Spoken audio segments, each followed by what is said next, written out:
Welcome to our second Career Pathways monthly event. We're really happy at the Nonprofit Management Program that you all have decided to join us.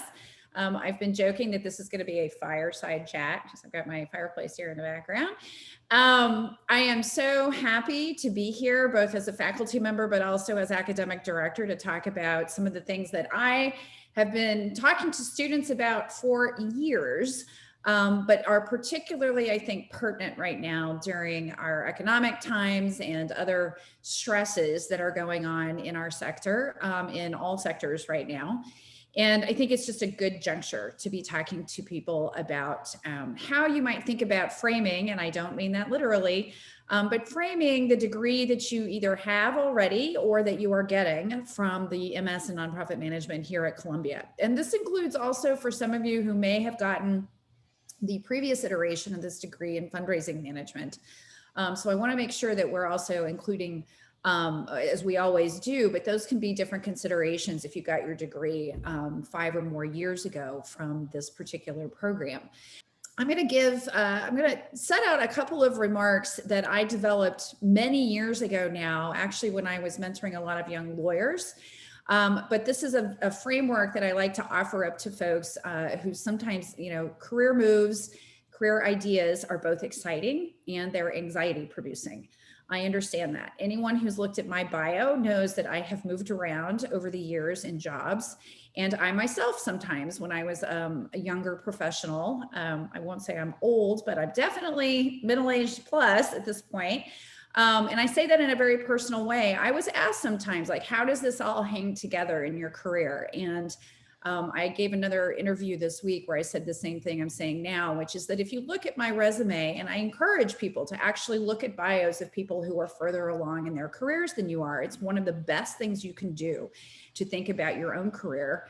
And to find mentors and to ask for informational interviews, et cetera, right? To talk to people. If you look at my career, you'll see that most of it in some form or another has been mission-based. And that is going to tie into the framework that I came up with many years ago. I think it was probably to assuage my own concerns. But once I started sharing it in open environments with others, I was actually encouraged at one point to write this down, which I never have. So we're recording it today. But it's just a way to think about and realize that there are shifts in every career. Certainly since the time that I came of age as a professional in the early 90s, life has really changed professionally. Most of our parents had a job, stuck with the job. There was a lot of security in employment situations. We know that insurance was always tied to it, et cetera. But that really started changing in the 80s and the 90s, right? And that was true for lots of sectors. People started having many different jobs over time, moving from place to place. It reminds me a little bit about, when cell phones first came out, you weren't allowed to keep your phone number if you switched your cell phone or switched your carrier, which sounds crazy now, right? But it's reflective of how we think about mobility and transition in our culture and in our societies. And that's true for jobs too. It's assumed now that you will make sure that you've got insurance as we move through life and professionalism. And now in a gig economy, you are seeing even more changes there as well. So whether you're a professional within an institution or whether you're a consultant, or whether you do both, which I have done as well at the same time, it's important to kind of have your own North Star, if you will, in your career. And that I can tell you I've never not had. I have had a North Star, and it's not hard to find if you ask yourself why you do the things that you do. What turns you on about a specific job or a context or a professional setting, and which ones just don't do anything for you. Sometimes we don't have choices, and that's okay too. I've seen a lot of people, especially in recessions. I was teaching at a law school when 2008 hit, and it was absolute panic making for the students that I was teaching at the time. There were no jobs for lawyers during that recession period. And sometimes you just have to do what you have to do to get through. But there are ways that you can think about volunteering or interning or making the job that you have into something you really would like to have on your resume. One of the biggest pieces of advice I've ever given to folks is that before you take a job, you should already know, at least in theory, what the line on your resume is going to be from that job. You may be surprised later. You hopefully will augment that description. You may even have to substitute the description, but there should be no question in your mind why you took a position, either over another position or over doing something completely differently. And having that in your mind will help guide you in the positions you're in. One other thing that I want you to think about as a piece of framing is that sometimes you can make the job you're in, as I say, the job you want, even if it's not really the job you want at the moment. Either within an institution or the job itself, there is nothing keeping you from saying to a supervisor or to colleagues, here is something I'd like to do that may not even be included in my job description, but it's important to me professionally. And we're going to talk a little bit about that. Don't always think that you have to jump to a new job in order to get the skill sets that you're after. Which leads me into this framework that I came up with some years ago. As I say, I think mostly to assuage my own thinking through what things meant to me in terms of moving jobs and thinking about career. So everybody's got particular pressures in their lives and in their careers that may make it seem like you have a very specific situation. For me, I was married very young and I had children later, but it meant that I always, my entire professional career, had a dual career household. And that in and of itself made certain choices available and certain choices not available. And that's okay. That's just an absolute value of a particular fact about my own career situation. It did not keep me from doing certain things, though. I was very lucky. I still managed to, at times, go off and have an adventure professionally or for graduate school or things like that, that I worked with the person I was married to so that we could work these things out. You may have some other pressure in your life. You may already have children. You may be geographically tethered. You may have student loans that also help dictate certain parameters around what types of job or pay that you can take. There are all, may have health concerns. There are all sorts of reasons why people have specific circumstances.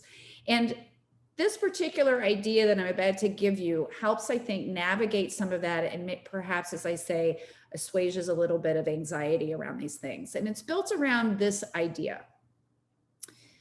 I view that in a career, if you think about it as three phases, you have your early phase of your career, you have your middle phase of your career, and then you have the phase at the end where it may not be, quote, the end, but it's certainly the part where you want to say that you are a seasoned professional at that point. And you'd like to think that you have more choice at that point than you did at the start, right? May or may not be true, depending on the economy, depending on your own circumstances personally, but that's the theory as the framing goes. When you are getting either a new degree or lots of good professional experience, and many of you are already mid-careers that came into this program, so I understand that, as many of you have had me in class understand, and through developing this curriculum, we are highly cognizant of the fact that you, or many of you, have at least 5 years of experience. Not true for everybody, but some, most, and some of you have 15, 20 or more years of experience, or you may have had another entire career, right? We always say you come into this program usually one of two ways. You either are looking to actually hone particular skills that you've been working with for a while in some context, or you're pivoting in your career. So keep that in mind as we're talking here. When you get your degree, when you get these work experiences, I always say it's important to think about three different aspects. You can go for the skill set that you're after. You can go after the context in which you would like to be employed and work in your world. That's number two, and I'll explain. And number three is geography. You may have a specific reason or just a specific love of wanting to work in a particular geographical area. It's very, very constraining for some people, and for others, it's a relief to know that they don't look all over the country or the world for a job. They know they're going to stay in New York, or they know they want to be, in Atlanta. For others, that's constraining. So that's just all about how you view it. My point is this. So a skill set is when you say, and I'll use the law just as an example here, but we can do this in the nonprofit sector as well. The skill set is that if you know you're interested in criminal law, that you want to learn as much as you can about criminal law. The context means that you have decided you would rather be a prosecutor than a defense attorney. Some other people would much, much rather be a defense attorney and can't fathom being a prosecutor. But it's the same law that you have to learn, right? It's just about how you decide to deploy it. In what context are you going to deploy the skill set that you've been learning? And the last piece, as I say, is geography, which is where do you want to do this thing? When you are brand new at your career, it's a pretty good thing if you can get one of those things. If you know that you want to work in a large nonprofit, as opposed to the business environment, or as opposed to government, or as opposed to whatever else, that's a good thing no matter what you're learning in that nonprofit. You're learning an environment, you're learning a context, right? And this is how some of you came into this program. But then you thought, now I need the skill set. Or, yep, and I'm really thrilled also that I've got the geography I'm after. Skill set means you're now going to go learn even more, and then you'll decide to go back and revisit the context in which you do it. When you are halfway or in the middle part of your career, it's awesome if you can get 2 of the 3. If you know that you want to work in a specific context, it's okay if you've at least got the geography or you've got the skill set. And you know where I'm headed with this. By the time you're about at my stage, and I'll be out there, I'm 53.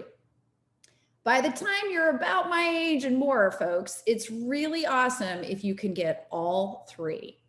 That you have enough choice at that point in your career that you can say, I'm doing the type of work I want within the type of environment that I really enjoy, and I'm doing it where I need to be or where I choose to be. Now, again, that's a luxury for a lot of folks, and it's particularly a luxury at this stage when we're looking at potential recession in an economy and other types of very real pressures. So I understand that. But as a general framing, what I saw often, particularly with young lawyers who I think, feel like they go through a program and that they're suddenly going to be spit out on the other side with a job waiting for them, which I have to say we don't assume as much in our nonprofit sector. Nobody is supposed to have all of it at once, people, and that's okay. And it's part of the process of learning where you really want to be. And it means that you get to try new things over the course of your career. I sometimes say that I feel a little bit like an intellectual shark, like, learn or perish. I just have to keep learning different things. And the way to do that is to take a stretch. When I first came to SPS, I had not developed an entire curriculum. I'd certainly been working around curricula for years, but I had never developed an entire curriculum, but it was something that I really wanted to do. I welcomed the opportunity. I did a ton of research in order to be, doing what I'm doing now. And I added to it all of the other years, the decades of experience that I brought with it. And I'd like to think that mattered in this position. Never feel like when you take a new job that you're starting from scratch. You're not. You're bringing everything you've had with it, whether you were in the nonprofit sector, whether you were doing something else, all of that comes with you when you take a new position. So thinking about that broadly on framing your career will take me into the next step about talking about resumes, interviews, et cetera. Because having a narrative around your career is a major piece of doing well in interviews, creating a good resume, doing a killer cover letter, which we'll talk a little bit about. All of that stems from not just putting a litany of bullet points that says, these are the skill sets that I have. That's important, however you convey that. But what's really important is the narrative that says, this is where I'm at in my career. This is what I've done. This is what I want to be doing at this juncture. And I'm looking forward to doing X, Y, and Z. The other reason that narrative really matters is because when you go, we don't have as much negotiating power in the nonprofit sector around salary, right? I don't know how many of you have ever tried to negotiate a raise in the nonprofit sector. It's not the easiest thing. Negotiating can be hard for some people anyway, let alone a raise, but it's hard in our sector because we just have simply less elasticity around budgets often, right? Not always, but often. Well, there are other things that you can be looking for in your professional career that you can negotiate around and ask, but you have to know your North Star. You have to know where you're headed in some form, right? Even if you're in the exploration stages of your early part of your career, or you're pivoting into this sector and you are exploring that piece, right? You may bring a skill set with you. You may have been a CFO somewhere in a for-profit environment, and now you want to use it in the context of not-for-profits, right? There again is our skill set, our context, and then last we think about geography. So what you can do is ask for things like mentoring. Will you be sending me to trainings? Will I have professional development opportunities? Will I be able to write about some of the things that I do here? It's one of the best ways to differentiate yourself is to not just do things, write about things. And I talk to all of my students, all of you who've had office hours this year that are new to the program have heard me say this. Take notes when you're going through interesting times in your career, because at some point you should start giving back. And that is how you differentiate yourself in your career from just the doing. Is teaching, is sharing, is informing. Another way to do that is to be an associate instructor in our program. Some of you already have been this, right? That's a very different look to be an AI than to be on the student side, for those of you that have been doing it. There's a reason there's a difference there, because it requires something else of you professionally and frankly, even personally at times. So there are lots of ways to think about going into a job situation. Again, either your current job, because maybe you can't leave or don't want to leave your current job, but you're looking for a next step. And you want to use this shiny new degree, as I say, to help leverage that. But it doesn't mean you have to change jobs necessarily. Or even if you are looking to change and you're looking for other ways that you can get something out of that position, you negotiate things like professional development, like having support. And by support for writing and doing other things, I mean not just permission. I mean that some of your work time is allowed to be that thing, so that you're not just saying, oh yeah, in addition to my 55 hours a week that I'm already giving to this nonprofit, now sure, I can write on top of it, or I can go to trainings on top of it. You want to be able to say this is an important part of professional development, and it will also inure to the benefit of the organization. So that leads me to thinking about your resume and your cover letter, et cetera. I want to say one thing right off the bat about cover letters. So having hired a billion people over my time, I can tell you, I read cover letters, but I've been on many, many other in groups and search committees, not so much in higher education, of course, but in other places where, especially in the digital age, where everything is done through an email or an online application portal that you're attaching things and uploading stuff, I can almost assure you that the first cut, someone reads either your resume or your cover letter. In the old days, they were stapled together or paperclip and came in an envelope. That is not true anymore. So people can click on one. They have to pick which one you're going to click on first. And guess what? Whatever is in that first one is what they see for the first cut, right? Not later, if they've already decided they're interested in you, sure, then they take a deep dive and everything, right? And later, they're checking references and all that. But in the very first instance, which as we know is what actually matters, this is the gatekeeping moment, you need to make sure that whatever you have that you want to convey in your cover letter is also somehow embedded in your resume. That is not true as of 20 years ago. It was different advice. Your cover letter looked like something different, right? You got to go deeper, you got to say different things, you got to be a little more personal, and you were told the resume is not supposed to be but a page long. But that's back when we had pages. That's not true anymore online. So yeah, you still need to be concise, but nobody's having to flip pages anymore and open thick envelopes filled with stuff, right? Writing samples. Have one. By the time you get out of this program, you should have multiple writing samples. And this is another thing that I actually tell young people or people new in a particular field to think about. Excuse me, when you take a new position or even an internship, one of the first things you should say is, I would like to be able to write something about what it is that I do here.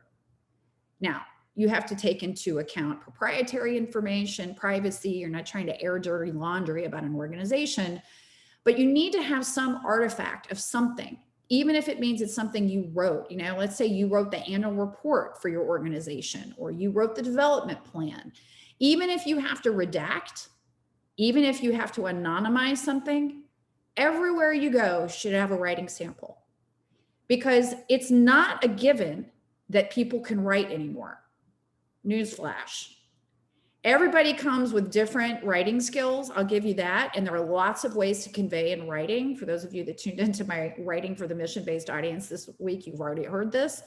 But it is imperative that if you are going to be in management and C-suite material, that you know how to write. And all of you do, or you wouldn't have been in this program.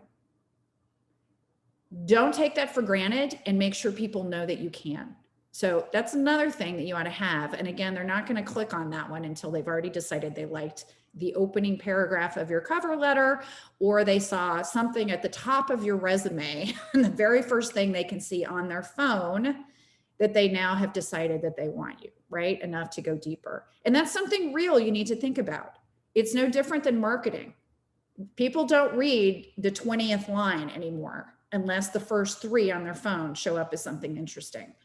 And it's just, you are marketing yourself when you do this, right? So I would highly suggest that your cover letter and your resume be a bit more redundant than we might have said in the past years. That does not mean that they don't look different and they're not conveyed differently, right? A cover letter can give all sorts of different, it can talk about contacts that you may have already had with this organization, or that you know a board member, or that you heard about this through X and that's informative some way of your interests and what it is you're looking to do. And then the resume is much more specifically just about you, right? So thinking about this narrative thread of your career, instead of thinking just about the components of resume, cover letter, writing sample, portfolio items that we make sure you have by the time you leave this program, and any internship you'd have or anything else that you've got some kind of portfolio item. Apart from all that, those are reflective of whatever your narrative is. And your narrative is only yours. Only you can know that.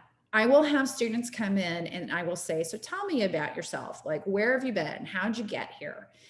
And once they start talking, it doesn't take me long to hear the narrative thread. But you need to have already figured that out so that you can even get there more quickly and convey that. Because most people, and I remind folks of this, when somebody is posting for a job, they are looking for someone to solve a problem. That's what they're doing when they're hiring. They have a problem. They have a something that they need. They have a gap that needs to be filled. They have something that's got to be fixed or worked through, or something that they don't have capacity for because they don't have the right person yet. And you are looking to help solve a problem for them. And if you go into an interview and you think about your resume that way, it's a way of saying, I meet your needs. And that's very powerful to the person who is trying to hire, because frankly, they don't want to spend any more time on it than they have to. Nobody says, I can't wait to spend a year to hire this position this year.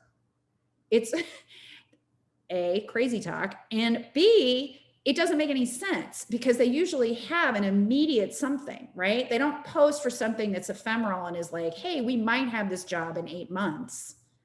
They post for the here and now, and especially in the digital age, that's just a given, right? If it goes up on LinkedIn, LinkedIn will tell you that you are the first of 260 people that have applied for that job that day. I mean, these are pretty phenomenal tools, but they're also reality. And when you go in saying, I can help fill the need that you have, I can be a problem solver for you, that is a big piece, not only for any job interview, but when you come out of a management program, That's something people expect you to have, problem-solving skills. Another thing, if you're taking notes, not to take for granted when you are talking to people is that you have those problem-solving skills. Not just a gap filler that I'll do this one thing and it's a widget that puts into the right place and we fix something. But I can help you, I can do that, and I can help you think about how this position fits in with your larger goals as an organization. And we exist in a mission environment. Make sure you know the mission of this place, not just in the mission statement, but how have they been doing what they're doing? Walk into an interview with critical skills that you bring all of these classes that you guys have taken about critical thinking, about how fundraising and communications and financial management, all of it fits together, right? Those are big picture items that are not a given with everybody that gets interviewed, particularly in our sector. Because one of the ways that people come into this sector is that they start in a position and they learn the thing that was put in front of them in that position. And then they get, if they do well, they get promoted or they're asked to do more things. But there's no methodical training behind it, right? And that's why, in theory, I would go so far as to say, having read all of your applications before you came in, I personally read all of them. You all were looking for something that was more methodical, that had foundations and then had electives, and that you could go deeper here, or you could decide, I've had enough of being deep in fill in the blank, whatever your thing is over the years. Now I want to see the big picture. And this program does that for me. So when you have your narrative around this degree, you find a way to wed your own personal narrative. What's your North Star? Where are you in the career trajectory? Wedded with what you've actually had in this degree and all of your other experience. I'm not dismissing that at all. As I've said, you bring all of that with you, but today we're focused on the degree.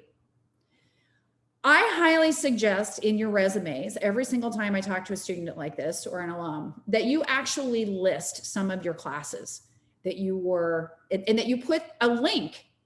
This is such a beautiful thing nowadays, right? Yeah, nowadays. But that you have links. People are looking at them digitally, so they can do that. Have a link to the curriculum page of this website. I can guarantee you that when people look at it, they go, holy cow, you had all of this. The reason I say that is, and this is really the crux of today in some ways, is that this is not a kind of master's degree program that a lot of people know about. They've not even heard of a nonprofit management degree, some of them. They think, why didn't you get an MBA? Why didn't you get that MPA that has a nonprofit concentration I've heard so much about, right? You all chose this for a reason. Be prepared to think about that and to talk about that at some point. In your resume, don't feel strangely about saying, I took classes that ran the gamut from blank to blank. I have a portfolio item from a capstone available to you, you know, if you ask for it, things like that. If you decided that you wanted an area of focus and you did the 3 electives in one area, put that down. But again, you're trying to almost explain a degree in some ways and why you chose it and why you got it, because it is not a given to people that have even been in the system for 40 years. As to this degree, it's not a known quantity to a lot of people. So the other thing you may run up against is that people that have been in the nonprofit sector a long time may say to you, you never really needed that degree. I've been in this sector for years and I didn't need that degree. And you need to be prepared to answer that. I've actually had a lot of students that this comment resonates with. They've said when they go to interviews. There's a little bit of you always have this issue if somebody actually has a higher level degree, sometimes than the someone they're interviewing with, and or depends on experience level too. But then also because this one is specific to management in this sector, right? We'll talk about that in just a second. But you need to be prepared to say, this is how it integrates with what I've done before. And this is how I think the degree I have will inform our work together in this organization. If I join with you, this is how I can bring to the table all of this. It's not just that you're saying, hey, I have a really fancy Columbia degree. It's saying, why does it matter? We all sit in the mission space. Remember that your mission is also with that organization as you're interviewing and as you're writing your resume, and especially that cover letter, which is really where you're joining up your mission with their mission. Where you get redundant on that piece in your resume is at the very top. You don't have to have something that says, here's where I'm headed. You know, I want X and Y for next position. But it is not a bad idea to have that, because as I said, for the redundancy factor, this is the one place you get to really, really be redundant, is to literally wed your own personal career trajectory with this organization that you are applying to. I know that it may look like on LinkedIn, you're always supposed to just have a set resume and just use it, deploy it for every kind of job out there, but you would be foolish to only have one resume. There are different resumes for different types of organizations, and it's something you should think about that. Some of them have more development work that you would have to be doing. Some of them might be more on the management front. Some of them may be more in another particular space. You need to be prepared, and you worked hard for this degree. You are taking you've taken 9 core courses in addition to electives. That gives you so much room to pivot.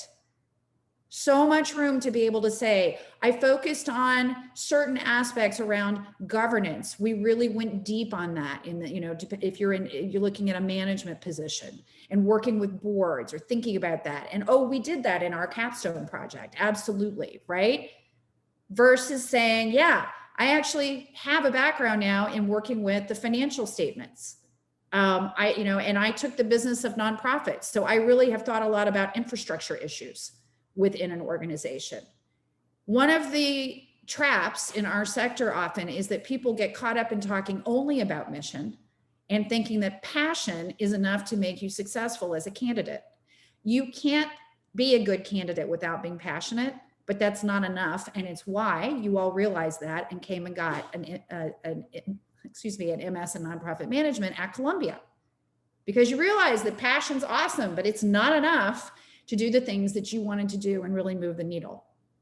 And it's unfortunate to me that sometimes interviews go that route, and about why you would love to work in that organization with that mission. That's great, but don't ever leave a phone interview, a Zoom interview, an in-person interview without having made very clear that you have now had methodical training across many different competencies. Right? Because that's what's going to set you apart from people that kind of grew up in an organization. Because don't forget, you've got competition that may very well be internal to that organization when you're applying for a job. They know that organization inside and out. But you may be bringing, and likely are bringing, a whole bunch of other things to the table, not just your own experience, but all of these classes. Also remember, if you've had me as a prof, you've heard me say this, we don't expect you to be an expert in all of these things that you take classes in. All of these competencies that we have, we do not expect that you are suddenly transformed into a communications expert. What we do expect, however, is that you have the vocabulary, you have the context, you have an understanding of how communications, just as an example, would fit into a larger context of the organization. Because as I always say, you as a manager are going to be hiring and you are going to be firing people who are not actually doing communications in a way that is useful to the overall organization. And especially if you have a shiny new Columbia degree, there will be people that say, wow, so they think they know how to manage something, even though I have more experience than they do at X or Y. That's always going to be the case, by the way. I was a young manager and I heard that for years in my 20s. But the difference is, if you've been trained across competencies, you do bring a different skill set, even than people that have been inside an organization for a very, very long time. And to the extent that you can focus on that in your resume, find ways to do it, in your cover letter, and as I say, every time you do an interview. And here's another little tidbit for you. When you ask people to give recommendation for you, I've served as a reference for many, many, many of you. It's easy for me when somebody calls me on your behalf to say, oh, of course I can talk to them about their educational background. But that's not true for a lot of your other references, right? They may or may not actually know what it is you've done. They may think you're swell. They may know you're super smart. They may know that you're dedicated to the cause, but they may not really realize what your background is unless you tell them. So you always, as you know, it's good practice when you ask somebody to serve as a reference, you say, here's the job description. Here's my resume, which should do a lot. But I would always include the link to our curriculum page. Here is what we did in this degree. You worked hard for it. You paid for it. Make sure the people that are actually referring you for jobs know what you've done here, right? It's beyond just your work experience. So that leads us to portfolio items also. Make sure, this is something we do in this program, is that you have things that you're allowed to share with people. We make sure that they're public, right? This has always been an issue around capstone reports, et cetera, making sure that you're abiding by confidentiality of the client where it's necessary. We have many people at SPS that will tell you all capstone projects are completely public. We've typically had all public, and if there was something that needed to be private, I've always asked our capstone faculty to put that in an appendix, so it is severable, as we say in the law, so that you can show people what you've done. Make sure you have an easy way to upload zip files, others, that you actually can utilize all those portfolio items. One of the things you'll want to do is have a sample of a writing sample versus something that looks like, as we call, an artifact, right? That maybe you had a social media campaign out of one of your classes, or a development plan that isn't text-based per se, but is, even if it's bullet points and a timeline and a this and a that, show them the breadth of what you have had to do in this program. And it's something I actually talk to our faculty about, that at the beginning of semesters, it should be easily identified, just as much as the learning objectives in a course. What's the portfolio item or 3 that come out of this class that students can utilize in some form or another? It doesn't have to be long. It needs to show breadth, because that's what we do here. One other thing that I will add, we've always said this is a management degree, not a nonprofit studies degree. That's the phrase I use. Have at it. Use it too. It's actually very informative to people who say, what? I don't even understand what a nonprofit management degree is. Well, we do take a deep dive, as you know, in your first few courses about what this sector is vis-a-vis other sectors. But a lot of what we're dealing with is management in some form or another, or building competencies towards management, right? And you are also allowed, because you may not be going just into our sector, not just allowed, but we hope this is the case, that you actually tell people that you are able to manage across other sectors. You are able to manage public-private partnerships. You understand how this sector works with government or with the for-profit sector, that you get to do all of those things. So if you've got those specifics where you're looking for a job that really is doing both, or say you're looking to go work in a corporate foundation, or for corporate ESG or CSR types of practices, as an example, or governments where they're going to be working with nonprofits in federal or state contracting and things like that, right? There are all sorts of ways that you can talk about this degree and point to the junctures in your degree that help tie your previous experience or undergrad education, depending on where you're in, with where you want to go, which just takes us back to your personal narrative. These are ways to do all of those things and wrap your degree around it, or even put it at the center of it, depending on how you feel about your own narrative.